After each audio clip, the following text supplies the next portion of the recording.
tonight the next President of the United States.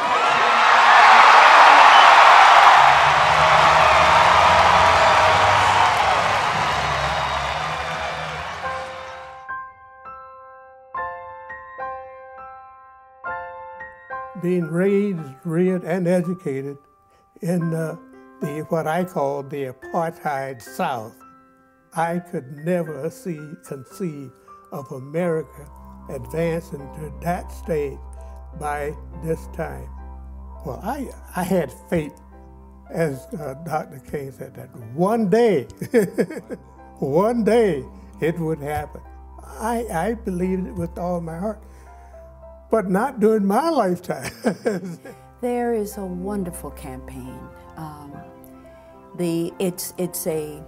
It's a unified effort to find out whether people are registered, to make sure they get to the polls. We have thousands and thousands of volunteers, and we have a great community of African American women who are working every week in these campaign headquarters. Because you know, Minnesota is one of the target states.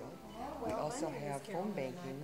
I have about a dozen women here today. They are part of an effort that we have undertaken to recruit 100 women to work each Tuesday on the Obama campaign. It's been a wonderful experience. I've called people, nobody says no, everybody says yes. In fact, this morning, one of the people that I had contacted with is in the hospital, and since she couldn't come, she sent her daughter.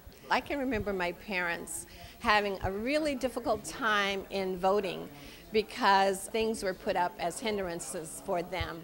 I remember the poll tax that they had to pay in order to vote. I remember the voting quiz that they had to take that probably an attorney who is versed in constitutional law would not have been able to pass. So this is something that, voting is something that I really advocate, I really preach about, and I wanted to be a part of this effort. The second thing is Obama is a candidate that I believe in what he stands for, I believe in the way he's conducted the campaign, and so those two kind of converged, and here I am. I'm here because I received a call from Jean Fountain in regards to trying to get more African American to participate, African American women in particular, at the Obama campaign and to make a difference. And it's been very exciting. I've been doing this, and it's my civic duty to do this.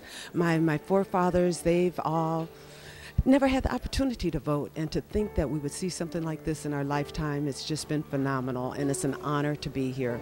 I was at Martin Luther King's speech in 1963, in Washington, D.C. The most moving experience of my life, I have to say. It continues with me, and even just talking about it gives me the shivers. The last thing we could have thought 45 years ago was of an African American becoming, not running for, becoming president. And I know Martin had a dream, but I don't think that was in the foreseeable part of his dream. And all these years I've thought, and I've heard, and I've believed that there's such a long way to go, that struggle isn't fixed, and we have a lot of work to do. And so there's a really big leap from that to where we are right now.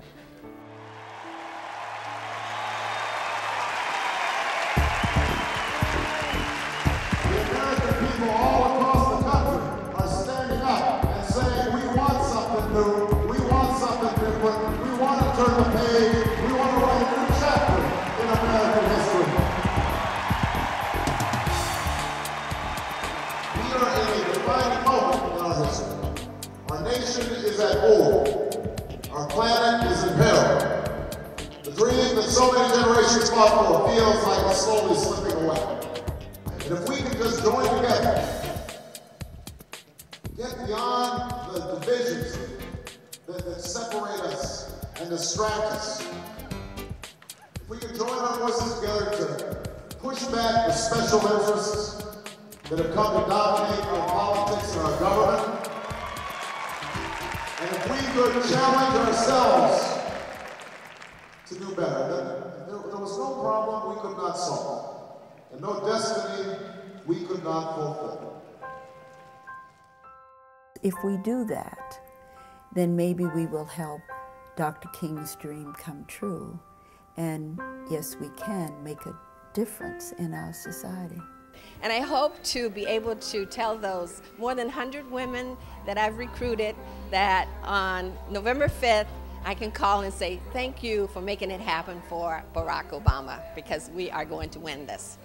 I believe that this election will not be about black versus white or young versus old or rich versus poor. It wouldn't be about genders or regions or ethnicities. It would be a choice between the past and the future.